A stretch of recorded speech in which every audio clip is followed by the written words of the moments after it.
Hi viewers, I am from talk food city. இன்றைக்கி ரொம்ப சிம்பிளான சிக்கன் கிரேவி தான். பிகினர்ஸ் கூட ஈஸியாக பண்ணிடலாம். ஒரு பேனில் கொஞ்சமாக நல்லெண்ணெய் விட்டு ஒரு பட்டை, ஒரு கிராம்பு, ஒரு நட்சத்திரம், இஞ்சி பூண்டு பேஸ்ட் சேர்த்து எண்ணெய் பிரிஞ்சு வந்ததுக்கப்புறம் ஒரு கை ஃபுல்லாக சின்ன வெங்காயம், ஒரு மீடியம் சைஸ் பெரிய வெங்காயத்தை பேஸ்ட் மாதிரி அரைச்சி சேர்த்துக்கோங்க. ஒரு பச்சை மிளகாய், கொத்தமல்லி, புதினா, 2 மீடியம் சைஸ் தக்காளியும் அரைச்சி ஆட் பண்ணிக்கோங்க. கொஞ்சமாக உப்பு, 1 டேபிள் ஸ்பூன் மிளகாய்த்தூள், 1 டேபிள் ஸ்பூன் மல்லித்தூள், 1/4 டேபிள் ஸ்பூன் மஞ்சத்தூள், நல்ல எண்ணெய் பிரிஞ்சு வந்ததுக்கப்புறம் சிக்கனை ஆட் பண்ணிக்கலாம். சிக்கனையும் நல்லா வதக்கிக்கோங்க.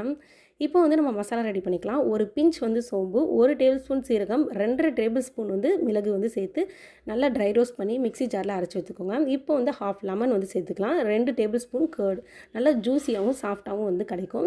இப்போ நம்ம அரைச்சி வச்சுருக்கோம் மசாலா, அதுலேருந்து 1 டேபிள் ஸ்பூன் சேர்த்து நல்லா கிளறி விட்டு கொஞ்சமாக தண்ணி வேகிற அளவுக்கு தண்ணி ஊற்றிக்கோங்க. வெந்ததுக்கப்புறம் நமக்கு கிரேவி மாதிரி கிடைக்கும். அப்போ மிச்சம் இருக்க மசாலா எல்லாத்தையும் சேர்த்து கிளறி விடுங்க. ஃபைனலாக மல்லித்தலை போட்டு சர்வ் பண்ணுங்கள். சூப்பராக இருக்கும். செஞ்சு பார்த்துட்டு மறக்காமல் எனக்கு கமெண்ட் பண்ணுங்கள். டாடா.